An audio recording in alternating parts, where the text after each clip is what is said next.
अस्सलाम वालेकुम। Lecture 52 start करते हैं कैफ वन का जी। पिछले टेस्ट को देख लें अभी। वापस आ गए अपनी जगह पे। अच्छा शोर ना मचाएं, क्या हो गया? क्या हो गया? गलत है। 48% पास हुए हैं आप लोग। मतलब खैर उनके भी कोई वो वाली परफॉर्मेंस होनी थी, लेकिन वो अराउंड कोई 60-70% उनका रिजल्ट आया है। आप लोग अपनी जगह पे वापस आ गए हैं एक टेस्ट के बाद। 60% हाइब्रिड 1, 60% है इनका रिजल्ट अच्छा है। हाइब्रिड 2 गर्ल्स 67% इनका भी। फिजिकल वाले माशाल्लाह से फिर वापस अपनी जगह पे आ चुके हुए हैं। जवेरिया, अबू बकर, ताहा नईम और हमना अदनान, इन तीनों के लिए क्लैपिंग कर दें। ये तीनों टॉप कर दें। बिल तरतीब फर्स्ट सेकंड थर्ड था। हाइब्रिड 1 दिल फराज, हाथ खड़ा करें कोई हैं तो। उसामा मसूद, उसामा मसूद हाइब्रिड 1। उसामा मसूद नहीं है। मोहम्मद अब्दुल्ला, तीनों ही नहीं है। इन तीनों के लिए गायबाना क्लैपिंग कर दें। हाइब्रिड 2 में वर्दा, अक्सा, नासिर और निमरा, हाथ खड़ा करें जी। जी पूरा नाम मैंने ले लिया है। अच्छा उनको पता है जी। इन तीनों के लिए भी क्लैपिंग कर दें।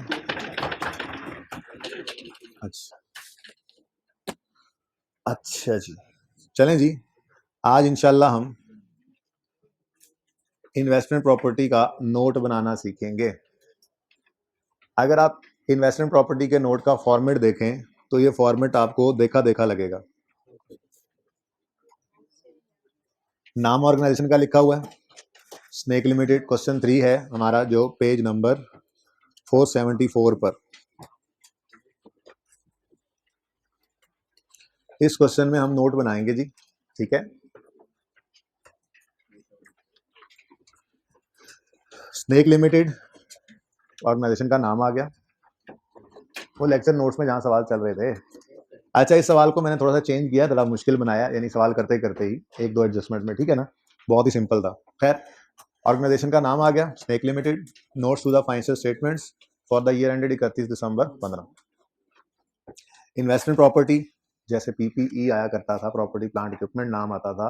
आज नोट इन्वेस्टमेंट प्रॉपर्टी का बन रहा है तो उसी का नाम आ गया। पहले आता था land, building, plant machinery, equipment, furniture, computer, इस तरह से। आज ये इन्वेस्टमेंट प्रॉपर्टी का नोट है और इसमें डिफरेंट प्रॉपर्टीज आ रही हैं। Islamabad property, Karachi property, Balochistan property, Lahore property, property wise, ठीक है। और हमने ये पढ़ा है कि इन्वेस्टमेंट प्रॉपर्टी इनिशियल रिकग्निशन 2 शराइत पर होती है। फिर इनिशियल मेजरमेंट एट कॉस्ट होती है और सब्सिक्वेंट मेजरमेंट के लिए कॉस्ट मॉडल, और यार ये एक ऐसी और चलवा दें, कॉस्ट मॉडल और फेयर वैल्यू मॉडल। तो कॉस्ट मॉडल तक कोई फर्क नहीं था। कॉस्ट मॉडल मैंने कहा था 100% सेम है इसका, लाइक IAS 16, यानी cost less accumulate deduction less accumulate impairment loss if any. फर्क सिर्फ आया था तो फेयर वैल्यू मॉडल में था, जो ऑल टुगेदर डिफरेंट था, जिसके अंदर हमने क्या कहा था कि डेप्रीशिएट मत करें, डू नॉट डेप्रीशिएट, बल्कि take the investment property to its fair value at every year end, ठीक है। Any gain loss shall be taken to profit and loss immediately. तो इसका मतलब इन्वेस्टमेंट प्रॉपर्टीज में 2 तरह की प्रॉपर्टीज हो सकती हैं। जो फेयर वैल्यू मॉडल पर होंगी उनमें डेप्रिसिएशन नाम का वजूद ही नहीं होगा, और जो कॉस्ट मॉडल पे होंगी वो बिल्कुल उसी तरह से होंगी जैसे हमारी पीपीई IAS 16 वाली पीपीई की प्रॉपर्टीज होती थी, ठीक है। उसमें एसिड का ग्रॉस कैरिंग अमाउंट वाला सेक्शन, एसिड का सेक्शन भी आता है और अक्यूमुलेटेड सेक्शन का भी सेक्शन आता है, ठीक हो गया। अच्छा अगली बात, कोई सवाल ओपन करते हैं। इत्तेफाक से सामने आ गया एक सवाल। अच्छा जी, अब इससे बेहतर जरा फैम वाला सवाल ओपन कर लें तो। वो यहाँ पे किया नहीं होना है ना, कोई नोट नहीं, वो मंडे वाला ही है, चलें ठीक है। अच्छा उसके बाद यहाँ पे हम लिखा करते थे 9.1 में मेजरमेंट बेसिस। मेजरमेंट बेसिस में ये सवाल जो था, इसमें ऑफिस बिल्डिंग है, इक्विपमेंट है। ऑफिस बिल्डिंग रीवैल्यूएशन मॉडल पर थी, फिर कॉस्ट मॉडल और कॉस्ट मॉडल था, ऐसे ही है ना। अच्छा उसके बाद फिर मेथड ऑफ डेप्रिसिएशन आता था और रेट या लाइफ आता था, ऐसे ही है। अच्छा, अभी तक अगर गौर फरमाएं तो पीपीई के नोट के अंदर ये होता था कि हमारी प्रॉपर्टी प्लांट इक्विपमेंट के डिफरेंट आइटम्स होते थे, 3 4 5 आइटम्स हैं, कोई एक रिवैल्यूएशन मॉडल पे भी हो सकता था और बाकी कॉस्ट मॉडल पे भी हो सकते थे, 2 रिवैल्यूएशन मॉडल, यानी कि क्लास वाइज हम लेकर चलते थे। क्लास वाइज लैंड को रख लो रिवैल्यूएशन मॉडल पे, चाहो तो बिल्डिंग को मत रखो, इक्विपमेंट को मत रखो। जरूरी ये चीज होती थी कि अगर लैंड को रिवैल्यूएशन मॉडल पे रखना है तो सारे लैंड जितने आपके पास पड़े हैं वो रिवैल्यूएशन मॉडल पे होंगे, फिर ये नहीं कि एक लैंड रिवैल्यूएशन मॉडल पे दूसरा कॉस्ट मॉडल पे। ठीक है, समझ रहे हो बात? तो क्लास वाइज हम इनको या तो कॉस्ट मॉडल पे रख लेते थे या रिवैल्यूएशन। ये इजाजत नहीं होती थी कि आपने एक बिल्डिंग को रिवैल्यू कर लेना और बाकियों को नहीं करना, नहीं। अगर बिल्डिंग्स को रिवैल्यूएशन मॉडल पे, किसी एक बिल्डिंग को रिवैल्यूएशन मॉडल पे ले जाना है तो फिर पूरी बिल्डिंग की क्लास को रिवैल्यूएशन मॉडल पे रखना पड़ेगा। यानी पीपीई के अंदर क्लास वाइज आप रिवैल्यूएशन या कॉस्ट मॉडल पर रखते थे, ऐसा ही है।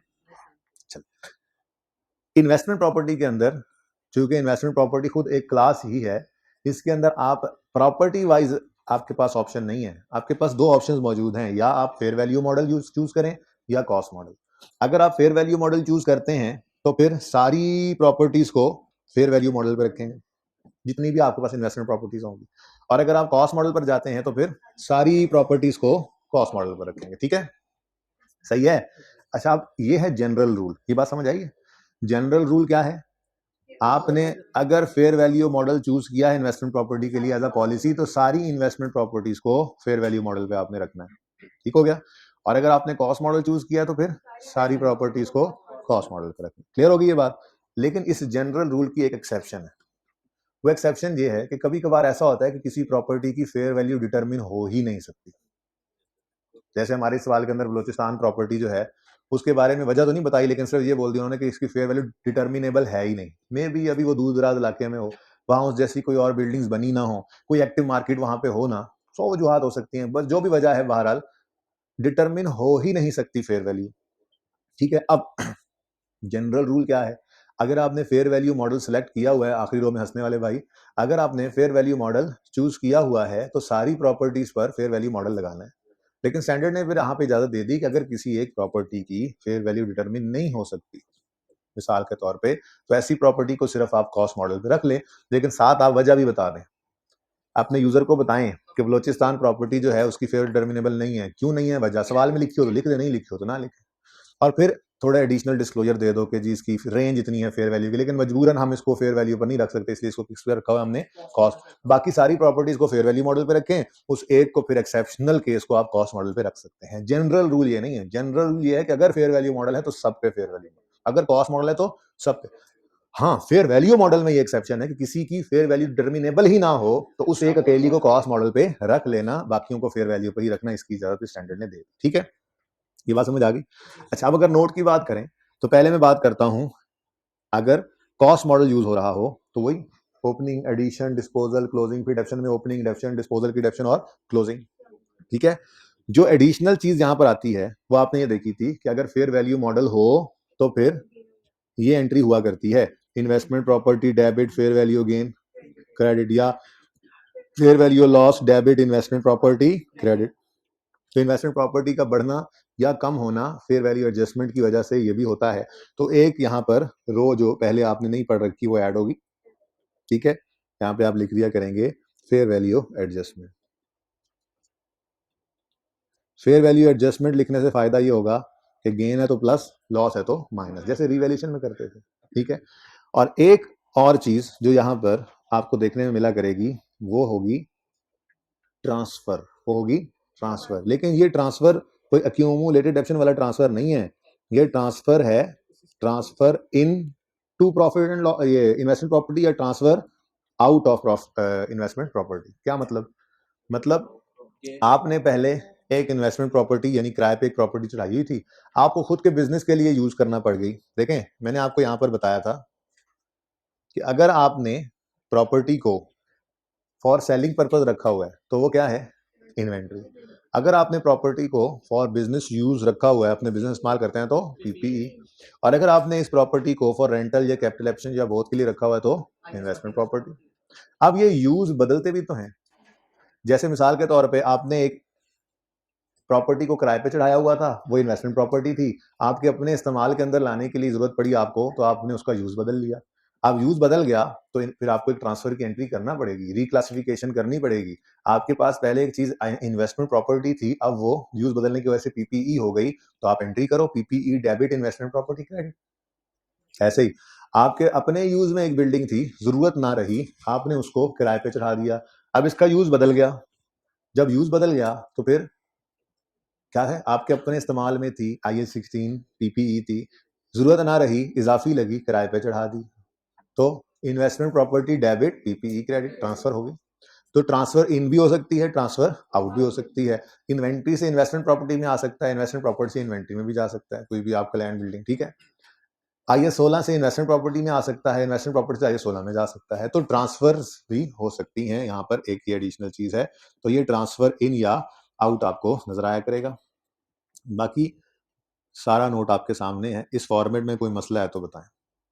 बिल्कुल सेम, बस ये ध्यान में रखना है, अगर कॉस्ट मॉडल होगा तो ये सेक्शन एक्टिवेट होगा, और अगर फेयर वैल्यू मॉडल है तो पहली बात ही हमने ये कही थी, do not depreciate.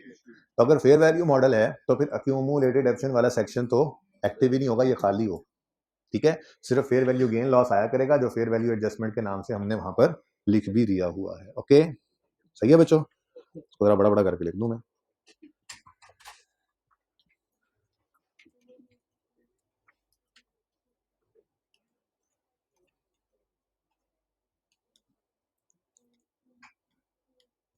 Fair value adjustment और ट्रांसफर, बस ट्रांसफर लिख दें, लिख दें आप अपने पास।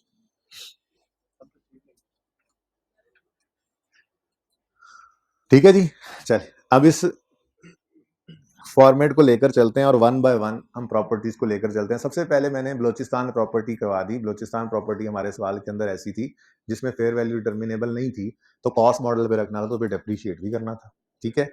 उसके बाद फिर बाकी तीनों प्रॉपर्टीज को हमने देखा। इस सवाल के अंदर हम नोट बनाना भी सीख जाएंगे और साथ ही ट्रांसफर्स का कॉन्सेप्ट भी हमने अच्छा खासा इसमें सीख लेना है। इंशाल्लाह फिर ये टॉपिक जो है वो कंप्लीट हो जाएगा। फिर कल का दिन कोई छोटी मोटी चीज डिस्कशन वाली हुई तो हुई, वरना नया टॉपिक जो भी कोई शुरू करना होगा वो इंशाल्लाह उसकी बुनियाद डाल देंगे, ठीक है। ओके, चल रिक्वायरमेंट पढ़ें जी।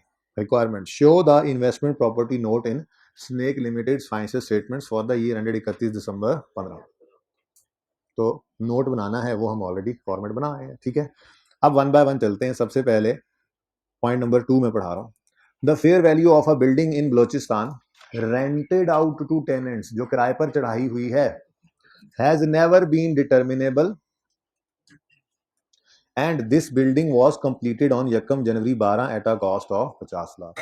पहली बात, ये बिल्डिंग किराए पर दे रखी है, इसका मतलब ये कौन सी बिल्डिंग है, इन्वेंट्री या पीपीई, इन्वेस्टमेंट प्रॉपर्टी। अगर हमने इसको रेंट पर दे रखा है तो ये इन्वेस्टमेंट प्रॉपर्टी है, ठीक है। अच्छा नेक्स्ट, यकम जनवरी 12 पे ये बनाई थी और वो कह रहा है कि इसकी fair value determinable, fair value of Balochistan building has never been determinable, ठीक है जी। वैसे पॉइंट नंबर 6 पढ़ें जरा, पॉइंट नंबर 6 को वैसे पढ़ें जरा। पॉइंट 6 में कहता है snake limited applies fair value model to its investment properties and cost model to its PPE. तो फेयर वैल्यू मॉडल लगाते हैं ये, लेकिन अब बलोचिस्तान प्रॉपर्टी की फेयर वैल्यू का डिटर्मिनेबल ही नहीं है, तो बाकी सब प्रॉपर्टी से फेयर वैल्यू लगाएंगे। ये इसी को थोड़ा इसकी ना ऊपर करवा दें। अच्छा जी, तो बाकी सब प्रॉपर्टीज पे हम इन्वेस्टमेंट प्रॉपर्टी ये फेयर वैल्यू मॉडल लगाएंगे, लेकिन बलोचिस्तान प्रॉपर्टी की फेयर वैल्यू निकल ही नहीं सकती, इस वजह से इसको कॉस्ट मॉडल पे रखें, ठीक है। चले तो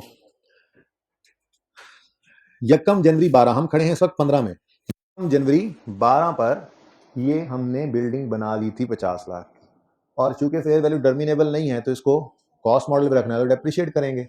और वो कह रहा है 10 साल यूजफुल लाइफ थी, रेजिडुअल वैल्यू 1000 थी, और ये दोनों एस्टिमेट्स अनचेंज्ड हैं। अब हम नोट बना रहे हैं 31 दिसंबर 2015 का, ठीक है। तो यकम जनवरी 15 का जो ओपनिंग निकालना है उसके लिए हम कहाँ जाएंगे, 31 दिसंबर 14 की शाम को जाके खड़े होंगे, और वहां जाके सवाल से पूछेंगे कि क्या ये एसेट पहले कभी फेयर वैल्यू पे गया, रीवैल्यू नहीं हुआ, रीवैल्यूएशन मॉडल यहाँ पे है नहीं, तो उसका जवाब ये आया कि इसकी तो फेयर वैल्यू टर्मिनेबल है ही नहीं। इसका मतलब फिर 31 दिसंबर 14 पर बलोचिस्तान बिल्डिंग की कॉस्ट पड़ी होगी एसेट अकाउंट के अंदर, ठीक है, सही है। और वो कॉस्ट कितनी है, 5000, सामने आपके 5000 1000 में कर लेते हैं सवाल, ठीक है। ये देखें कॉस्ट कितनी है जी, फेयर वैल्यू डिटर्मिनेबल नहीं है, और ये बिल्डिंग हमने यकम जनवरी 12 पे बनाई थी eight a cost of 50 lakh. तो अगर ये कभी फेयर वैल्यू पर नहीं गया तो फिर बलोचिस्तान बिल्डिंग नहीं गई तो फिर इसकी कॉस्ट ही पड़ी होगी एसेट अकाउंट में, बोलो। तो 31 दिसंबर 14 की शाम को 5000 की कॉस्ट होगी, जो यकम जनवरी 15 की सुबह ओपनिंग बन जाएगी। ठीक हो गया जी। अब अगर ये फेयर वैल्यू मॉडल पर नहीं है बल्कि कॉस्ट मॉडल पर है तो फिर इसको डेप्रिशिएट करेंगे। सवाल ने कहा लाइफ है इसकी 10 साल और रेजुअल वैल्यू है इसकी 1000। सवाल खामोश है तो स्ट्रेट लाइन मेथड लगाएंगे, बोलो स्ट्रेट लाइन मेथड। और लाइफ कितनी यूज करनी है, 10 साल। अब खरीदा या बनाया किस दिन था हमने इसको, यकम जनवरी 12 पे, जगा दो इसको, यकम जनवरी 12 पे। और इस वक्त हम खड़े हैं 31 दिसंबर 14 पर। तो 31 दिसंबर 14 तक की क्यूमुलेटिव एप्शन निकालनी है तो 5000 cost minus 1000 residual value divided by 10। ये कितना आता है, ये कितना आता है 400। ये 401 साल की डेप्रिसिएशन है। अब 12 31 दिसंबर 12 31 दिसंबर 13 और 31 दिसंबर 14 कितने साल, तो इंटू 3 किया तो 1200 आ गया जी टोटल। तो 31 दिसंबर 14 की शाम को अगर 1200 डेप्रिशिएट हुई है तो यकम जनवरी 15 की सुबह यही ओपनिंग बन जाएगा, ठीक है। तो इसके साथ आप वर्किंग का रेफरेंस दे देंगे, ठीक है। उसके बाद आप इस एडजस्टमेंट को दोबारा देख लें, कोई और चीज रह तो नहीं गई इसमें। Balochistan building fair value determine नहीं हो सकती, कॉस्ट 5 मिलियन है, यकम जनवरी 12 पे है, लाइफ 10 साल है, रेजर्व वैल्यू 1000 है, बोथ एस्टिमेट अनचेंज है, बस एडजस्टमेंट खत्म। इसका मतलब कोई एडिशन नहीं है, कोई डिस्पोजल नहीं है, ट्रांसफर वगैरह नहीं है, यहीं पे पड़ी थी है, यहीं पे पड़ी हुई है, ठीक है। और फेयर वैल्यू उसकी डिटरमिन हो ही नहीं सकती, तभी तो कॉस्ट मॉडल पे चल रहे हैं, तो फेयर वैल्यू एडजस्टमेंट भी कोई नहीं है इसकी, और कहीं से ट्रांसफर इन आउट भी नहीं हुआ, तो ये 5000 का 5000 ही पड़ा है, ठीक है। और डेप्रिसिएशन तो होगी, वो इसीलिए मैंने 400 अलग निकाली थी यहाँ पर। एक साल की डेप्रिसिएशन 400 है, तो हमारे 15 वाले साल की डेप्रिसिएशन कितनी हो गई, 400। डिस्पोजल कोई नहीं है, ये 1600 हो गया, और 5000 में से 1600 माइनस किया तो 3400 बुक वैल्यू आ गई। और ये सारा हमारा बलोचिस्तान प्रॉपर्टी वाला नोट पूरा हुआ। लेकिन एक एडिशनल चीज, अब क्योंकि जनरल रूल क्या है कि अगर एक प्रॉपर्टी को फेयर वैल्यू मॉडल पे रखना है, मतलब अगर फेयर वैल्यू मॉडल आपने चूज किया है तो फिर सारी प्रॉपर्टीज पर फेयर वैल्यू मॉडल लगाना है। अब ये जनरल रूल से जो है ना हम हट गए हैं, एक्सेप्शन आई है कि बलोचिस्तान प्रॉपर्टी कॉस्ट मॉडल पे। हालांकि वो कह रहा था कि स्नेक हर प्रॉपर्टी इन्वेस्टमेंट प्रॉपर्टी को फेयर वैल्यू मॉडल पे रखते हैं, फिर इन्वेस्टमेंट प्रॉपर्टीज के लिए फेयर वैल्यू मॉडल यूज करते हैं। तो हमने क्या किया, हमने कॉस्ट मॉडल यूज किया बलोचिस्तान। एक्सेप्शन आ गई तो स्टैंडर्ड कहता है अगर ऐसी एक्सेप्शन आए, ये कल डिस्क्लोजर्स पढ़ेंगे, फिर ये डिस्क्लोजर मैं सिखा रहा हूँ, कल पढ़ा दूंगा, ठीक है। तो स्टैंडर्ड ये कहता है कि अगर कोई प्रॉपर्टी आप कॉस्ट मॉडल पे रखें जबकि वैसे आप फेयर वैल्यू मॉडल यूज कर रहे हो, तो फिर उसकी वजह सिर्फ यही हो सकती है कि उसकी फेयर वैल्यू डिटर्मिनेबल नहीं थी। तो उसकी वजह बताएं कि फेयर वैल्यू क्यों डिटर्मिनेबल नहीं है, आप बताएं जी। प्रॉपर्टी कौन सी है को थोड़ा सा उसकी नेचर बताएं, मुझे बलोचिस्तान प्रॉपर्टी है, फेयर वैल्यू डिटर्मिनेबल क्यों नहीं है, वजह यहाँ नहीं लिखी हुई, सवाल में लिखी होगी तो लिख देंगे। जहाँ सवाल में लिखा होता है कि fair value of Balochistan property has never been determinable because there is no active market existing there, ठीक है, या it is situated in far away area where there are no other building. कोई ऐसी वजह उसने लिखी हुई है जो आप भी लिख दें, नहीं लिखी हुई तो सिर्फ इतनी सी बात लिख देंगे। तो ये लिखना है, हमने बताना है उनको 9.2 के fair value of Balochistan property has never been, अगली बार ना मैं वजह भी डाल दूंगा कोई, has never been determinable due to absence of active market. ऐसे ही बस कोई वजह ऐसी मैंने बना ली, अभी ये मैं डाल देता हूँ सवाल में जाके, ठीक है। चलो ये भी डालते हैं सवाल में, थोड़ी सी और चेंज करें, पिछली क्लास में नहीं की थी। The fair value of building in Balochistan has never been determinable due to absence of active market, ठीक है। ऐसे ही बस वजह लिख दी, कोई ना होती तो बस इतना लिख देते, हैज नेवर बीन डिटर्मिनेबल, ठीक है। अगली बात भी लिखनी है। फिर स्टैंडर्ड कहता है ठीक है, फेयर वैल्यू डिटर्मिनेबल नहीं है क्योंकि एक्टिव मार्केट नहीं है, लेकिन कोई अंदाजा लगाओ, कोई रेंज तो हो जी, तकरीबन इतनी होगी। मतलब स्टैंडर्ड कहता है कोई रेंज, हमने कहा यार ये 40 लाख से 60 लाख के दरमियान कोई वेरी करेगी, स्टैंडर्ड ने कहा बस ठीक है ये रेंज लिख दो। अब क्योंकि 40 से 60 के दरमियान है तो उसकी अकाउंटिंग तो नहीं ना हो सकती कि हम उसको फेयर वैल्यू कह लें, तो एक अंदाजा है, एक ब्रैकेट है, एक रेंज है, उस रेंज के अंदर इतनी फेयर वैल्यू है, 40 से 60 कुछ भी हो सकती है जी, पक्का नहीं पता। तो स्टैंडर्ड कहता है बस ठीक है, एक तो आपने बताया प्रॉपर्टी कौन सी है, फेयर वैल्यू टर्मिनेबल क्यों नहीं है, और तीसरा रेंज ऑफ फेयर वैल्यू जो हो सकती है अंदाजा। अब सवाल में गिवन होगी तो लिख देंगे, नहीं होगी तो नहीं लिखेंगे, लेकिन मैं लिख रहा हूं, ठीक है। आगे आगे आपने क्या लिखा, the fair value may range, may के साथ ही लिखेंगे ना, पता तो पता नहीं है, ठीक है, मे रेंज फ्रॉम रुपीज इतने टू इतने रिस्पेक्टिवली, वो कुछ भी हो सकता है, मैंने वैसे ही बोल दिया 40 से 60 लाख, तो वो लिखा हो सवाल में, आप भी लिख दें। रिस्पेक्टिवली क्या लिखना, fair value may range from rupees इतने टू इतने, दैट्स, ठीक है, और सही है। तो ये एडिशनल डिस्क्लोजर्स हैं उस प्रॉपर्टी के जो फेयर वैल्यू डिटरमिन ना हो सकने की वजह से कॉस्ट मॉडल पे पड़ी है। तो दो तीन बातें हैं, हमने डिस्क्रिप्शन बताई है जनरल बलूचिस्तान प्रॉपर्टी, वजह बताई है क्यों नहीं डिटरमिन हो सकती, और रेंज ऑफ फेयर वैल्यू बता दी है। बस पढ़ेंगे जाके आप घर पे जब डिस्क्लोजर्स, उसमें ये लिखा होगा, ठीक है। अच्छा ले जी, यहां तक कोई मसला है तो बताएं।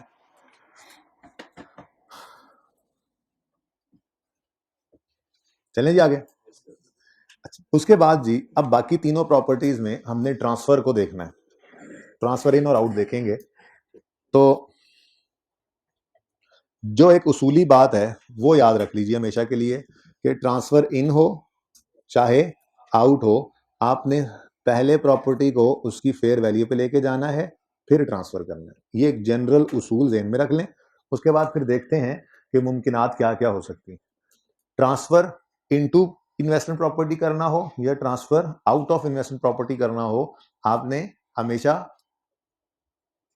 बोलो फेयर वैल्यू पर पहले लाना है। कोई गेन लॉस है तो प्रॉफिट एंड लॉस में जाना है और फिर यानी कि फेयर वैल्यू पर लाकर फिर प्रॉपर्टी को ट्रांसफर करना है, इन चाहे आउट। अब अगर तो सुने, अगर तो ट्रांसफर हो इन्वेस्टमेंट प्रॉपर्टी से, लेट से IS 16 में PPE कह लो या IS 2 की इन्वेंट्री कह लो, तो फिर तो इतना मसला नहीं है। मसला क्यों नहीं है जी, मसला क्यों नहीं है, क्योंकि क्योंकि इन्वेस्टमेंट प्रॉपर्टी के स्टैंडर्ड के पास फेयर वैल्यू मॉडल मौजूद है। तो अगर उसने PPE को कोई प्रॉपर्टी देनी हो तो पहले ट्रांसफर के दिन उसको फेयर वैल्यू पे लाएगा और फिर उसको भेज देगा PPE में। इन्वेंट्री को कोई चीज भेजनी है तो पहले फेयर वैल्यू पर उठाकर ट्रांसफर के दिन लाएगा IS 40, ठीक है, और उसके बाद फिर उसको ट्रांसफर कर देगा। और जिस दिन ट्रांसफर करेगा इन स्टैंडर्ड्स में, तो ये उन स्टैंडर्ड्स की डीम्ड कॉस्ट बन जाएगी, यानी उनके लिए फिर यही कॉस्ट होगी जो फेयर वैल्यू पर लाकर इन्होंने ट्रांसफर किया, ठीक है, तो सही है। अच्छा, मसला थोड़ा सा आता है जब PPE से कोई चीज ट्रांसफर होती है इन्वेस्टमेंट प्रॉपर्टी में। मसला वो भी इतना कोई नहीं है बच्चों, IS 16 वाले PPE के पास भी फेयर वैल्यू मॉडल मौजूद है जिसका नाम था रीवैल्यूएशन मॉडल। तो फिर IS 16 भी फेयर वैल्यू पर पहले अपने पास रहते हुए फेयर वैल्यू पर उसको लाएगा और फिर ट्रांसफर कर देगा इन्वेस्टमेंट प्रॉपर्टी पे। यहाँ पे भी मसला कोई नहीं है, लेकिन एक नमाना ऐसा है जिसका नाम इन्वेंट्री है। ये बेचारा, ये नमाना, अगर इसने कोई प्रॉपर्टी ट्रांसफर इन करनी है यानी कि इन्वेस्टमेंट प्रॉपर्टी को देनी है, तो ये बेचारा क्या करेगा, इसके पास तो कोई फेयर वैल्यू मॉडल है ही नहीं, इसके पास तो कोई फेयर वैल्यू मॉडल है ही नहीं, तो ये क्या करे, लोअर ऑफ कॉस्ट और एनआरबी में नहीं, हाँ मतलब जो उसके पास कॉस्ट पड़ी होगी वो उसको दे देगा, क्योंकि इसने रखना है लोअर ऑफ कॉस्ट और एनआरबी पे बैलेंस शीट डेट पर। इसके पास और कोई मॉडल नहीं है कि कहे कि जी मैं फेयर वैल्यू पे लाकर दे दूंगा। तो ये क्या करेगा, ये सिंपली इन्वेस्टमेंट प्रॉपर्टी के हवाले प्रॉपर्टी कर देगा और वो IS 40 इन्वेस्टमेंट प्रॉपर्टी कहेगा या तू टेंशन ना ले, अब तेरे पास पहले है ही कुछ नहीं, अब तू क्या कर सकता है, तू प्रॉपर्टी दे दे मुझे और मैं खुद इसको आज फेयर वैल्यू पर ले आऊंगा, ठीक है। तो जिस दिन प्रॉपर्टी फिर ये इन्वेस्टमेंट प्रॉपर्टी लेगा उससे, उस दिन खुद फेयर वैल्यू पर ले आएगा। तो ये सबसे मुश्किल सिचुएशन सिर्फ यही बनती है जब इन्वेंट्री से हमारी प्रॉपर्टी इन्वेस्टमेंट प्रॉपर्टी में, वरना तो बाकी आसान है। सबसे ज्यादा आसान जब आपने इन्वेस्टमेंट प्रॉपर्टी से ट्रांसफर आउट करना है किसी चीज को, तो फेयर वैल्यू मॉडल इसके पास मौजूद है। पहले फेयर वैल्यू पर लाएगा, gain loss profit and loss में रिकॉर्ड करेगा और प्रॉपर्टी अगले के वाले कर देगा। तो उसकी एंट्री बनेगी, अगर पीपीई में गया तो एंट्री बनेगी investment property credit, PPE debit, हो गया ट्रांसफर। और किस पे? फेयर वैल्यू पर, जो कि पीपीई के लिए डीम्ड कॉस्ट बन जाएगी, PPE debit investment property credit. ऐसे ही इन्वेंट्री में ट्रांसफर किया तो पहले इसने लाकर फेयर वैल्यू पर रिकॉर्ड किया गेन लॉस, अब इन्वेस्टमेंट प्रॉपर्टी आ गई फेयर वैल्यू पर, अब उसने इन्वेंट्री के हवाले किया तो एंट्री बन गई inventory debit investment property credit, और जो फेयर वैल्यू थी वही ट्रांसफर की अमाउंट है, वही इन्वेंट्रीज के लिए डीम्ड कॉस्ट बन जाएगी। बात समझ रहे हो ना? तो ट्रांसफर जो है उनमें जो बेसिक रूल है वो ध्यान में रखना है, प्रॉपर्टी को फेयर वैल्यू पे लाकर ट्रांसफर करना है। ठीक है, सही है, चलो। अच्छा जी, अब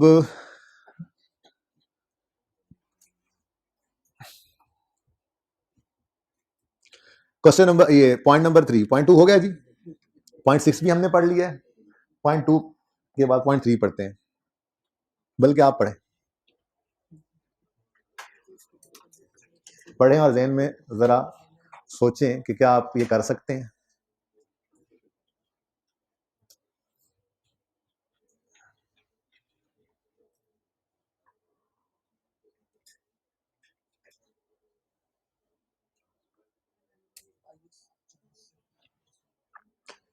ऑन 30 सितंबर 15 हमारे साल में Snake Limited evicted the tenants from a building in Karachi and moved its head office into the building instead. किराएदारों से उस बिल्डिंग को खाली करवा लिया, मतलब पहले वो इन्वेस्टमेंट प्रॉपर्टी थी, किराएदारों से खाली करवा के अपना हेड ऑफिस उधर मूव कर लिया, मतलब आप प्रॉपर्टी प्लांट इक्विपमेंट है। ठीक है, इसका मतलब कि पॉइंट 3 में आपकी सिचुएशन ये है, सॉरी ये यहाँ पे गलत लिखा हुआ है ऊपर है, अच्छा जी, ये देखें इन्वेस्टमेंट प्रॉपर्टी थी, पीपीई में बना लिया, ट्रांसफर कर लिया, ये हो रहा है ना? चलो, अच्छा जी। ऑन दिस डे यानी 30 सितंबर की बात ही चल रही है ना, the fair value was 4 million, the remaining useful life was 5 साल and residual value was 5 lakh. The fair value of this building was 3000 on 31 दिसंबर 2014। जी बच्चों, कराची बिल्डिंग की बात कर रहा हूं मैं, तो कराची बिल्डिंग हमारी इन्वेस्टमेंट प्रॉपर्टी थी कि नहीं थी? क्योंकि पहले किराएदारों के पास थी, इस साल में हमने उसको किराएदारों से खाली करवाया और खुद इस्तेमाल करना शुरू कर दिया, तो पहले उसको हमने लेकर आना है फेयर वैल्यू पर, उसके बाद फिर ट्रांसफर कर देना है, ऐसा ही है। तो ओपनिंग डेट पर ये इन्वेस्टमेंट प्रॉपर्टी थी, सही है। और इन्वेस्टमेंट प्रॉपर्टीज के लिए आईएस, ये स्नेक वाले आईएस 40 में इन्वेस्टमेंट प्रॉपर्टीज के लिए फेयर वैल्यू मॉडल यूज करते हैं। इसका मतलब ये पिछले साल 31 दिसंबर 14 पर फेयर वैल्यू पर पड़ी होगी, तो इसका मतलब पिछले साल 31 दिसंबर 14 की फेयर वैल्यू हुई, इस साल 1 जनवरी 15 की ओपनिंग फेयर वैल्यू बनेगी, बोलो। और 31 दिसंबर 14 की फेयर वैल्यू जो है वो 3000 अवेलेबल है सवाल में, ऐसा ही है, ये बात समझ आई है?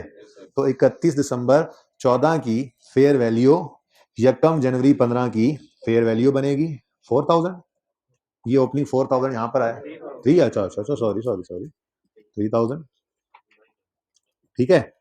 ये 1 जनवरी 15 पर 3000 रुपए कहां से आए, कैसे आए, ये समझ में नहीं आते तो मुझसे पूछ लें जी, फिर सुन लें, फिर भी सुन लें। Fair value model investment properties पे लगाते हैं। कराची वाली प्रॉपर्टी किराए पर थी, इस साल में हमने उसको खाली कराया है, तो इसका मतलब पिछले साल के एंड पे और इस साल के शुरू में ये इन्वेस्टमेंट प्रॉपर्टी थी, और इन्वेस्टमेंट प्रॉपर्टी को हम फेयर वैल्यू मॉडल पे रखते हैं, अनलेस के बलोचिस्तान जैसी हो, उसकी फेयर टर्मिनेबल ना हो, लेकिन इसकी फेयर वैल्यू बता रहे हैं वो 31 दिसंबर 2014 पर इसकी फेयर वैल्यू 3000 रुपए थी, यानी पिछले साल के एंड पे ये 3000 पर पड़ी होगी, तो इस साल के पहले दिन भी 3000 ही इसकी फेयर वैल्यू होनी है, ठीक है। और ये फेयर वैल्यू मॉडल है, इसका मॉडल कौन सा है जी? फेयर वैल्यू, ठीक है। तो ओपनिंग डेट पर फेयर वैल्यू आ रही थी, उसके बाद ये 1 जनवरी 15 से किराए पर ही रही और 30 सितंबर 15 पर किराएदारों से खाली कराकर उसे खुद यूज करना शुरू कर दिया। अब इस दिन इसको ट्रांसफर करना है, लेकिन पहले इस दिन की फेयर वैल्यू पे इसको लाना है, और इस दिन की फेयर वैल्यू सवाल ने बताई है 4000 रुपए। अब 1000 रुपए का गेन रिकॉर्ड करना है, 4000 पे लाके इसको ट्रांसफर करना है। तो ये तो इतना ही सिंपल है, इधर देखो कि मैंने यहाँ पे यूं लिखना है 1000 रुपए बढ़ा लो और फिर 4000 पे इसको ट्रांसफर कर लो और ये जीरो बच जाए, ठीक है ना। लेकिन मैं इसको ना लेजर के जरिए जरा वैसे करता हूँ, ये सिंपल इतना ही था, तो खैर खाम खा ऐसी लेंथी करते हैं। इन्वेस्टमेंट प्रॉपर्टी कराची वाली, यकम जनवरी 2015 पर ब्रॉड डाउन फेयर वैल्यू 3000 पर पड़ी थी, ऐसे ही है। 30 सितंबर 2015 पर इसको ट्रांसफर करना है, लेकिन मैं पहले इसको फेयर वैल्यू पे लाना चाह रहा हूं। तो जैसे मैंने सिखाया था ना क्लोजिंग फेयर वैल्यू, हालांकि ये बुक नहीं बनती, लेकिन ऐसी काम लेंथी कर रहा हूं, पर समझ आ जाए। इस दिन खड़े होकर फेयर वैल्यू पे लाना चाह रहा हूं, तो फेयर वैल्यू को क्लोजिंग बना दो। कितना है? 4000। अब बताओ जी, 1000 रुपए से इन्वेस्टमेंट प्रॉपर्टी क्या हो गई? डेबिट। और फेयर वैल्यू गेन जो प्रॉफिट एंड लॉस में जाना है, बैलेंसिंग फिगर हमने निकाल ली। ठीक है, अब इस 1000 की एंट्री क्या हो रही है? Investment property debit. जो बात मैं थोड़ी देर पहले की थी वही वाली एंट्री से जरा ऐसे ही लेजर से जरा टाइम जाया करके हैं। इन्वेस्टमेंट प्रॉपर्टी डेबिट और fair value gain profit and loss में क्रेडिट। ठीक हो गया। उसके बाद इसको दोबारा रीओपन कर लो इसी दिन। ये खाम खाना एक बीच में स्टेज डाली, हालांकि कोई जरूरत नहीं थी, मैं डायरेक्ट भी करके भी बताता हूं आप। 30/9/15 पे फिर ब्रॉड डाउन कर दो 4000, और इसी दिन इसको ट्रांसफर कर दो IAS 16 में। तो इन्वेस्टमेंट प्रॉपर्टी क्रेडिट करो और property plant and equipment debit करो 30/9/15 पर, और क्लोजिंग डेट पर, क्लोजिंग जिस दिन कुछ भी, इसी दिन ये क्या हो गया? नील हो गया। तो ये जो एंट्री हुई है, ये एंट्री क्या हुई है? इन्वेस्टमेंट प्रॉपर्टी का अकाउंट क्रेडिट होकर PPE डेबिट हो गया। ठीक है, तो ये 30/9 बार बार लिखने की बजाय हम यूं भी कर सकते थे कि 1000 जुबानी जुबानी हम गेन रिकॉर्ड करते, और कैरी डाउन लिखने की बजाय यहाँ पे लिख देते PPE और कुछ भी ना करते, क्लोजिंग 0 हो जाता। ऐसे भी कर सकते थे। किस किस को ये समझ नहीं आया? ये अकाउंट किस किस को समझ नहीं आया? हाइब्रिड हाइब्रिड ओके, सबको इजी है, मुश्किल बात तो नहीं लग रही। चलो, ये खाम खा मैंने कहा काम बढ़ाया, मैंने जुबानी भी करके दिखा दिया था, 1000 बढ़ाओ और 4000 निकाल दो। फिर मैंने कहा चलो जरा थोड़ा सा बताया है कि ट्रांसफर के दिन इसको पहले फेयर वैल्यू पे लाना है। तो ट्रांसफर का दिन 30/9 था, क्लोजिंग में फेयर वैल्यू लिखी, 1000 से बढ़ा लिया। अब ये 3000 से बढ़ के 4000 पे आ गए, मैंने इसको दोबारा रीओपन किया इसी दिन, और इस दिन ट्रांसफर कर दिया, 4000 को नील कर दिया। ठीक है ना, ऐसे ही काम बढ़ाया बस, और कुछ नहीं। ना करो ऐसे, कोई मसला नहीं। ठीक है जी बेटा, सबको क्लियर है? चलो, तो अब ये 4000 वाली एंट्री, PPE को डेबिट करना है, इन्वेस्टमेंट प्रॉपर्टी को क्रेडिट कर देना है। तो 4000 से इन्वेस्टमेंट प्रॉपर्टी क्रेडिट, ये लो, कोई एडिशन नहीं हुआ, कोई डिस्पोजल नहीं हुआ, और क्लोजिंग में क्या हो गया? 0। अच्छा, जब फेयर वैल्यू मॉडल हो ना, तो लिखने की जरूरत ही कुछ नहीं, यहां लाइन लगा दिया करेंगे, क्योंकि फेयर वैल्यू मॉडल जब होना है तो डेप्रिसिएशन का वजूद ही नहीं होना। तो अगर ये साल क्लोजिंग में पड़ा भी होता तो यहाँ डेप्रिसिएशन कोई ना होती। ठीक है, सही है, लेकिन यहां बचा ही कुछ नहीं। इधर देखो, ये भी लिखने की कोई जरूरत नहीं, ऐसा ही है ना? क्या ख्याल, समझ आती है? मुश्किल या आसान?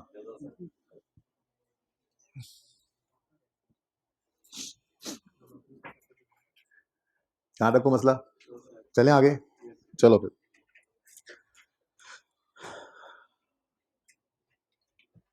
जी, पॉइंट नंबर 4 भी आप कर लें, फिर 1 मैंने एंड पे कराया था। फिर point 4, on 30 September 15 snake limited leased out. देखें ये जो लफ्ज लीज है ना, जैसे पहली लाइन में लिखा होता है, snake Limited is in the construction industry, it constructs building for resale, for leasing and for private use. तो लीजिंग का मतलब आपके सिलेबस में यहां तक सिर्फ याद रखना है रेंट है इसका मतलब। ठीक है ना, अभी आपने लीज नहीं पढ़ा हुआ, IFRS 16 के अंदर जाके पढ़ेंगे, FAR 2 में।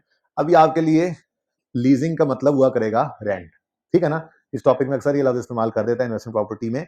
तो लीजिंग का मतलब ऑपरेटिंग लीज लिखा हो, लीज लिखा हो, आपने इससे सरोकार आपको कोई नहीं होना, आपने बस ये देखना है लीजिंग है मतलब रेंटल। ठीक है, तो ये रेंटल्स पर भी देते हैं, बेचते भी हैं, यानी इन्वेंट्री भी रखते हैं, और खुद यूज भी करते हैं, PPE भी है। ठीक है, तो उन्हीं के बारे में अब ये पॉइंट नंबर 4 में कह रहे हैं, on 30 September 15 snake limited rented out, lease out the old head office building in Lahore. अच्छा, मुझे ऐसे लगता है ऐसी कहानी बनाए दो कि लाहौर में हमारा हेड ऑफिस था, वहां से हमने कराची में शिफ्ट किया, जगह दोनों जगह पर हमारी बिल्डिंग अपनी थी। तो लाहौर वाला पहले यूज कर रहे थे, उसको किराए पे चढ़ा दिया, और कराची वाला जो पहले किराए पे था खाली करा के खुद यूज करने लग गए। ठीक है ना, तो अब दोबारा पढ़ो, on 30 number snake limited rented out the old head office building in Lahore. Old head office building, head office का मतलब बिजनेस के यूज में थी, तो प्रॉपर्टी प्लांट इक्विपमेंट थी। ठीक है, अब उसको क्या कर दिया हमने? Rent out. तो पहले एक चीज बिजनेस यूज में थी, यानी प्रॉपर्टी प्लांट इक्विपमेंट थी, अब वो इन्वेस्टमेंट रेंटल पे चलेगी तो इन्वेस्टमेंट प्रॉपर्टी बन गई। ठीक है, थोड़ी सी हिम्मत से। तो पॉइंट 4 में पीपीई से हमने इन्वेस्टमेंट प्रॉपर्टी में ट्रांसफर किया। ओल्ड हेड ऑफिस बिल्डिंग, जाके बैठे, old head office building, old PPE था और रेंटेड आउट अब इन्वेस्टमेंट प्रॉपर्टी। ठीक हो गया। अच्छा जी, अब इस सवाल में ना, सवाल बहुत आसान था, मैंने थोड़ा मुश्किल कर लिया था। ठीक है ना, पढ़े जरा आगे क्या कहते हैं। On 30 September Snake rented out old head office building in Lahore, the original cost was 4000, acquired on 30 September 13, 2 साल पहले हमने खरीदा था। On which date the total useful life was 10 साल and residual value was nil. ठीक है, the fair value was 3700 on 31 दिसंबर 15। लेकिन 30 September 15 पर ओरिजिनल सवाल क्या है? ओरिजिनल सवाल ये था कि 30 सितंबर 15 पर the fair value on 30 September 15 was equal to carrying amount. ठीक है, तो जरा ये अगली बात फिलहाल मैं छोड़कर इतनी बात कर लेता हूं कि वो कह रहा है कि 31 सितंबर 15 की फेयर वैल्यू तो बता रहा है, 30 सितंबर 15 में क्या कह रहा है, जो बुक वैल्यू थी उसकी वही फेयर वैल्यू थी। ये आसान था, मुश्किल नहीं था, मैंने इसको थोड़ा मुश्किल किया है, लेकिन पहले आसान वाला करवा के दिखाता हूँ। ये देखें जी, 30/9/13 पर 4000 की खरीदी थी, बोलो, ये लिखा हुआ है, और 30/9/15 तक जंप कर सकता हूं, बोलो। तो हमने यहाँ पे लिखा आके जी 4000, रेजुअल वैल्यू निल है, डिवाइडेड बाय 10, ये 1 साल की डेप्शन इनटू 2 कितना बना 800, और बुक वैल्यू कितनी आ गई 3200। इधर देखें बच्चों, अभी तक वो ये कह रहा था कि बस ये 3200 जो है, बस यही इसकी फेयर वैल्यू, बुक वैल्यू यही फेयर वैल्यू है, इस पे ट्रांसफर कर दो। तो हम यहाँ से 3200 माइनस करते, हम एंट्री करते, ये इन्वेस्टमेंट प्रॉपर्टी बना है, सही है ना, पीपीई से निकलना है, तो investment property debit PPE credit 3200। ठीक है, सुकून हो गया। ये 3200 जाके हमने लिखना था यहाँ लाहौर प्रॉपर्टी में, कोई ओपनिंग नहीं है जी, एडिशन कोई नहीं हुआ, हाँ ये ना कहना एडिशन हो गया है, बल्कि ट्रांसफर इन हुआ है। ये लो 3200, और ये रेंट पे उसने कहा था, सुनो ये भी नहीं नोट करना भाई, ये नहीं नोट करना, ये गलत है, अभी मैंने सवाल बदल दिया है, तुम साथ साथ नोट कर लो जी, जोर लगाया हुआ तुमने। ठीक है, the fair value was 3700 on 31 दिसंबर 15। ये 3700 क्या है, 3115 की फेयर वैल्यू, तो फिर यहां पर मैंने लिखना था आकर कि जी 500 से इसको बढ़ाओ, और ये चली गई है 3700 पे। आसान तो इतना सही था बस, और यहाँ पे कुछ भी नहीं होना था, और ठीक है, लेकिन मैंने थोड़ा सा इसमें ना ट्विस्ट डाला। ठीक है, ये सवाल जो पुराना सवाल, असल सवाल था वो यही था, 3200 बुक वैल्यू है और 3200 ही इसकी फेयर वैल्यू, तो हमने उस दिन ट्रांसफर कर दिया। ठीक है ना, लेकिन ऐसे तो मजा नहीं ना आता, तो मैंने फिर सवाल में थोड़ा सा चेंज लाया। पिछली क्लास में मैंने यहाँ पे कहा कि इसको यूं कर लो कि the fair value on 30 September 15 was 3500 3.5 million. ठीक है ना, बुक वैल्यू के बजाय 300 ज्यादा कर दी। ठीक है ना, अब क्योंकि ये इस वक्त फेयर वैल्यू, क्योंकि ये इस वक्त पीपीई में पड़ी है, तो आइए 16 वाला रीवैल्यूएशन मॉडल लगा के इसको पहले 3500 पे ले जाएंगे, और फिर 3500 पे इसको ट्रांसफर करेंगे। अब बात समझ आई? वो इतनी सादा सी बात, मजा ही नहीं आता उसमें, असल तो फिर इस तरह से होना चाहिए। ठीक है ना, तो ये काम हमने यहां पर नहीं किया जी।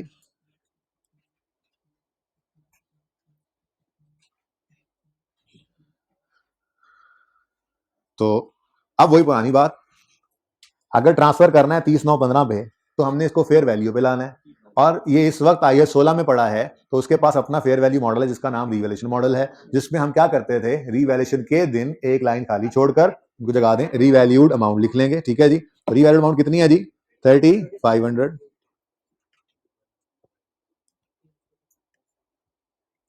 और 300 रुपए का सरप्लस आ गया, रीवैल्यूएशन सरप्लस में नजर आ रहा है। ठीक है जी, अब ये एंट्री हुई है पीपीई डेबिट, इन्वेस्टमेंट प्रॉपर्टी में भी नहीं आया, PPE debit revaluation surplus credit, done हो गया।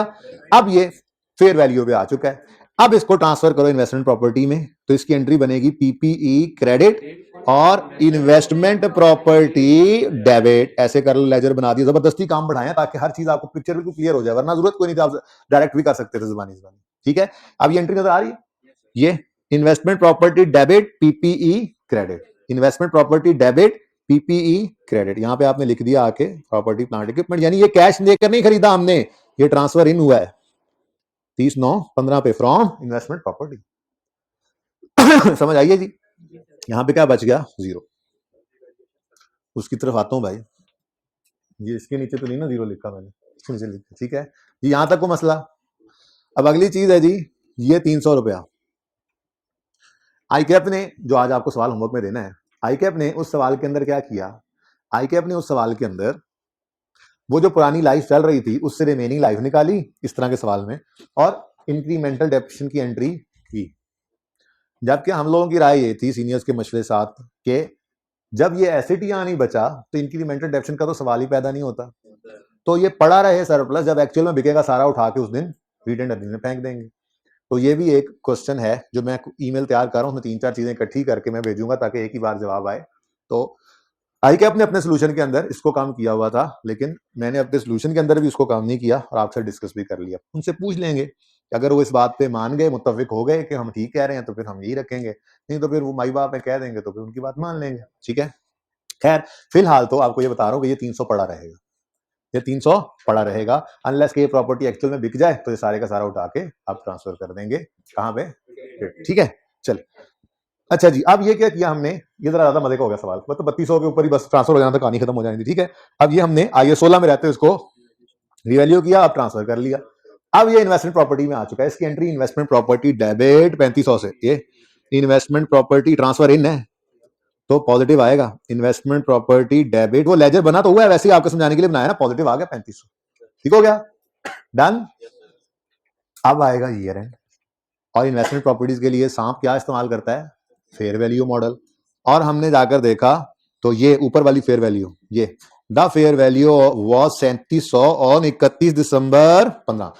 ये तो मैंने 30 सितंबर 15 की लिखी थी ना 3500। ठीक है, तो जरा बढ़ गई फेयर वैल्यू, और यहाँ पे तो फिर आसान हमने सीखा हुआ है, 31 दिसंबर 15 पर कैरी डाउन फेयर वैल्यू लिख लेंगे 3700, और 200 का फेयर वैल्यू गेन है प्रॉफिट एंड लॉस में जो जाता है, और हमने यहाँ पर बैलेंसिंग निकाल लिया। तो 200 रुपए का फेयर वैल्यू गेन एंट्री होती है इन्वेस्टमेंट प्रॉपर्टी डेबिट, तभी तो पॉजिटिव, और fair value gain profit and loss में क्रेडिट, और ये आ गया 3700। यही तो कह रहे हैं कि 3700 फेयर वैल्यू, तो 3700 पे आना चाहिए था ना, 31 दिसंबर 2015 पे आ रहा है, डेप्शन का तो कोई नाम निशान कोई नहीं, और ये 3700 मॉडल है फेयर वैल्यू, तो इसलिए आगे कुछ भी नहीं। How is it going, very fast, you are not understanding, you are understanding, okay, if you are sleeping then you are not understanding, and if you are not sleeping then you are understanding. These are inversely related things. Sleeping is inversely related to understanding. Sleeping increases, oh, understanding decreases, and vice versa. अच्छा, मैं तो आप बीमार में मनते पता ही कोई नहीं, बहुत बुरे दिन गुजरे पिछले, अल्लाह बस अल्हम्दुलिल्लाह बस बहुत अच्छे गुजरे, अच्छों से बहुत सौ से। अच्छा जी, हाँ ना, ऐसी बात भी नहीं वैसे। जी, अब जी पॉइंट नंबर 1 है, इसको पढ़ें, छुट्टी करें, फिर सवाल कंप्लीट करके छुट्टी करेंगे। आधा घंटा का आधा पढ़ाना है, नहीं नहीं, अभी हिम्मत नहीं जवाब दे रही है, जल्दी करो, पढ़ लो। A building that Snake Limited had constructed in Islamabad at a cost of 1000 had been on the market for 2 years and still not sold. Had been on market का मतलब हमने उसके ऊपर फॉर सेल का फट्टा लगाया हुआ था, 2 साल से वो प्रॉपर्टी बिकी नहीं, इन्वेंट्री थी। On Yakam March 15, Snake Limited took it off the market and leased, rented out instead. हाँ जी, पहले फॉर सेल थी, अब हमने किराए पर दे दी। तो पहले क्या थी, पहले क्या थी, इन्वेंट्री, और अब हमने उसको किराए पर चढ़ा दिया तो वो इन्वेस्टमेंट प्रॉपर्टी बन गई। ठीक है, अब मसला ये है ना कि इस गरीब नमाने के पास तो कोई फेयर वैल्यू मॉडल है ही नहीं। ठीक है, तो कोई बात नहीं, ये फिर अब जो है इसके पास वही देगा, ये कॉस्ट पर ही ट्रांसफर कर देगा। ठीक है, अच्छा, इस सवाल को भी थोड़ा सा बदला है, लेकिन पहले जरा इसको वैसे देखते हैं।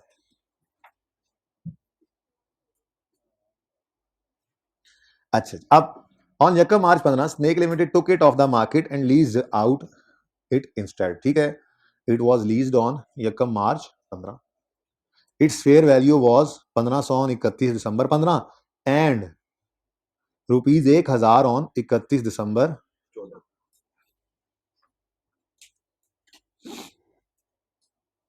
सही है।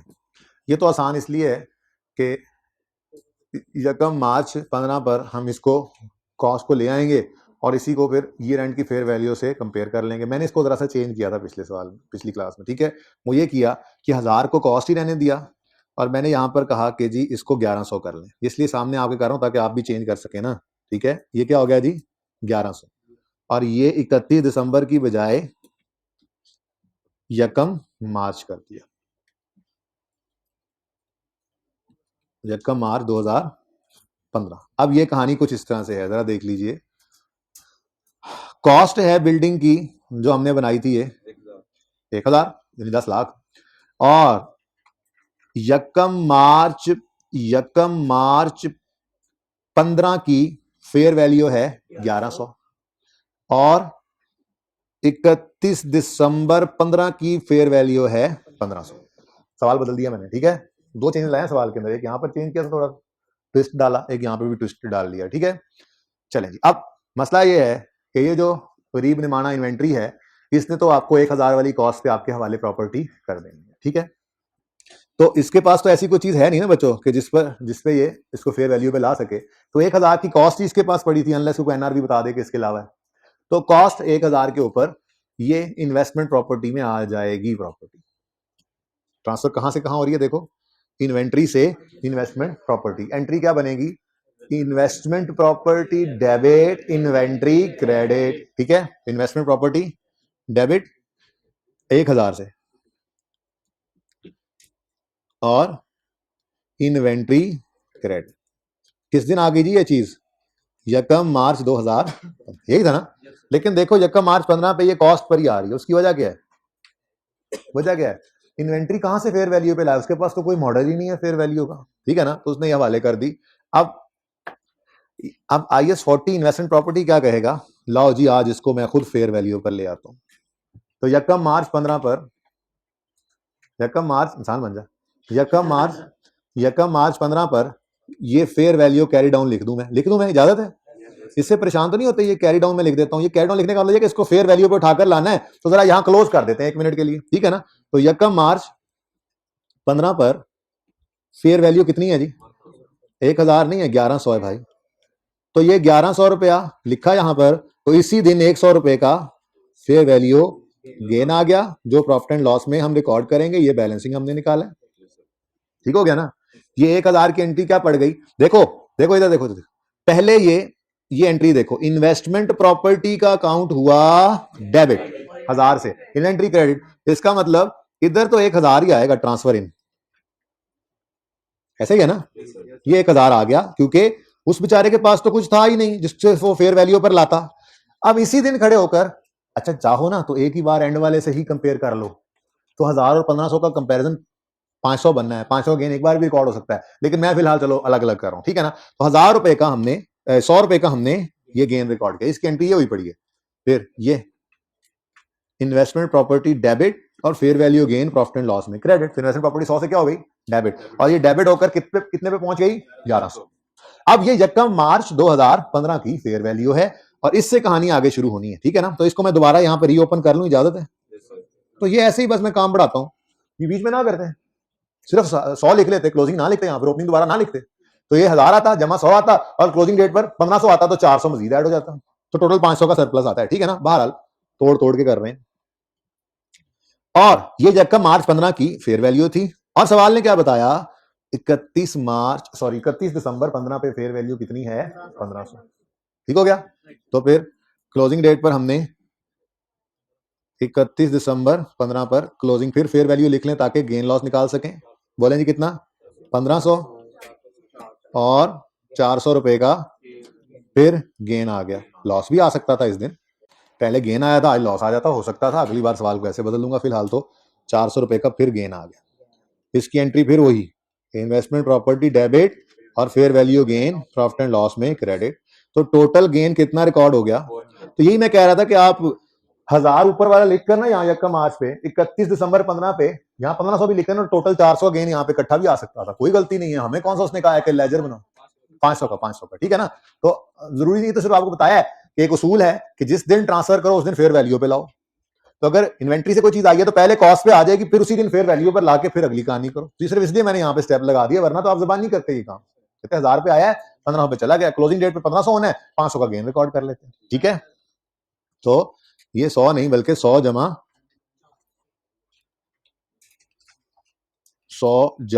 400 टोटल कितना हो गया 500। ठीक है, ओके। कोई ओपनिंग नहीं था, ये इन्वेंट्री से आई है प्रॉपर्टी, ओपनिंग में कोई नहीं थी हमारे पास, ये कोई एडिशन नहीं, कोई डिस्पोजल नहीं, और ये 1500 पर नजर आ रही है।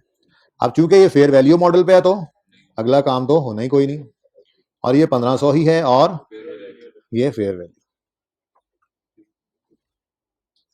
बाकी भी कुछ लिखने की जरूरत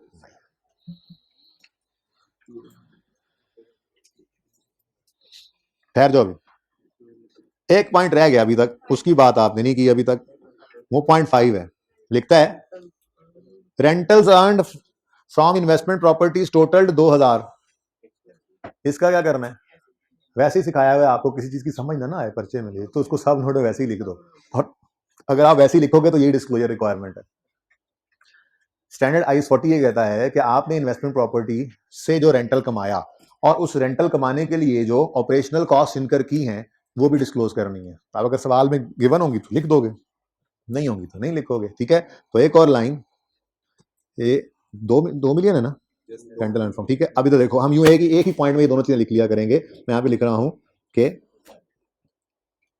रेंटल्स कॉपी कर रहा हूं, rentals earned from investment properties, आगे क्या लिखा हुआ है, प्रॉपर्टीज टोटल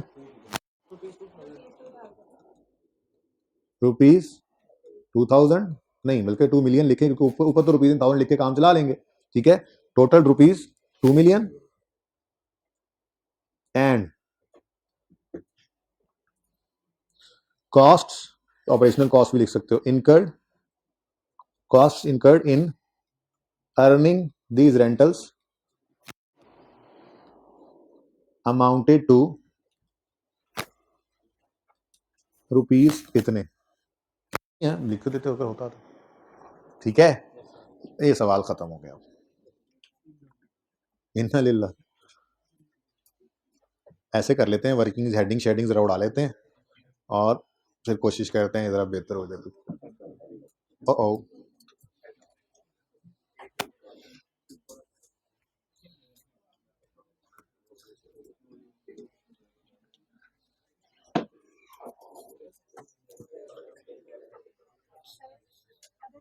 मांग लेता और कह देता कि एक साल में उसकी जो कैसे है फेयर मार्केट है वो डिटर्मिन और नहीं है, अगर अगले साल में डिटर्मिन हो गया तो हम पढ़ लेंगे इसको।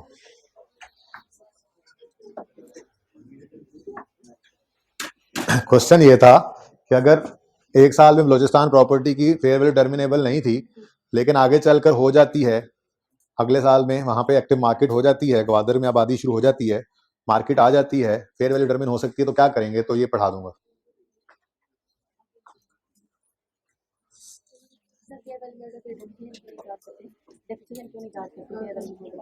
स्टैंडर्ड ने कहा हुआ है कि अगर आपने फेयर वैल्यू मॉडल पे रखना है तो गेन लॉस फेयर वैल्यू वाला रिकॉर्ड करेंगे, फिर डेप्रिसिएशन नहीं करनी, वो कॉन्सेप्ट ही नहीं है। ऑप्शन है ना, या आप fair value gain loss record करें या उसको कॉस्ट पे रख के डेप्रिशिएट करें, एक काम करें। ठीक है,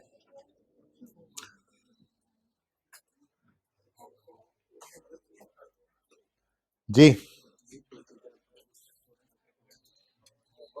देता हूं भाई, देता हूं।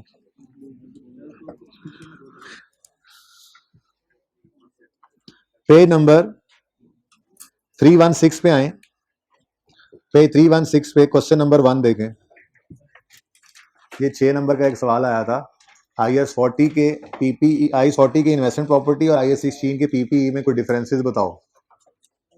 तो ऐसे सवाल, ये अभी रिसेंट ही आया, 1-2 टाइम्स पहले, ये अभी स्टैंडर्ड में ही है, अभी हम पढ़ तो लिया तुमने, जरूरत है नहीं, जरूरत है, स्टैंडर्ड पूरा तो खोलना पड़ेगा, 4 चीजें आपको वैसे ही पता है, बस वो लिखो, तो फेवर को फेवर की तरह इस्तेमाल करें ना। अब एक स्टैंडर्ड है, उसको पूरे खंगालने के बाद 4 बातें पता लगती हैं, वो आपको बताई हुई हैं, तो बस वही लिखो ना, मसला क्या। ठीक है जी, IAS 16 में आए जी, IAS 16 में आए, पेज नंबर 80 पे आए, पेज नंबर 80 पे आए। क्वेश्चन नंबर 13 है दस्तगील लिमिटेड, पेज 80 क्वेश्चन 13। इसमें जी बेटा बोलो क्या नाम बोला, सही बोला शायद यार, एक तो तुम लोग इतने ना कसम से। 20 मार्क्स का ये सवाल आया था 2020 में, 20 नंबर का, जिसमें गवर्नमेंट ग्रांट भी है, जिसमें इन्वेस्टमेंट प्रॉपर्टी भी है और जिसमें IAS 16 भी है। ठीक है, ये सवाल आपका आज का होमवर्क है। तो जो सवाल जैसे रहे हुए हैं आहिस्ता आहिस्ता हम करते जा रहे हैं, आप गौर फरमाएं। तो कहानी तो यहाँ शुरू हुई थी, शेर दिल सवाल किया था, फिर SKL तो कर लिया था पहले ही, अकमल ब्रदर हो गया था, पियानो हो गया था, मंडे लिमिटेड फिर हमने एक दिन कर लिया, आज दस्तगील पे पहुंच गए हैं, हड़प्पा रहता है। इसके अलावा ये सवाल भी आप होमवर्क में करें जी। ये दोनों उधर वाला अलग से पड़ा हुआ, यहाँ मुकम्मल है।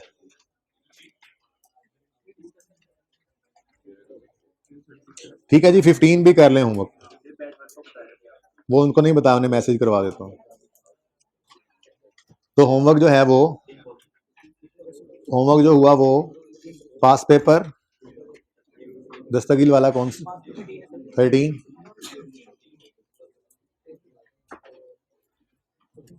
दस्तगील लिमिटेड, और पास पेपर 15 कॉर्व, ये पहले भी दिया था होमवर्क मेरे ख्याल में दूसरे चैप्टर में, 15 कॉर्व लिमिटेड। ये तो हो गए दोनों IAS 16 के चैप्टर से, और पास पेपर एक ही था वहां पे पड़ा हुआ। ठीक है, और IAS 40 में से ये 3 सवाल आपके होमवर्क में हैं। जिंदगी रही तो कल होगी मुलाकात। अल्लाह हाफिज़, अस्सलाम वालेकुम।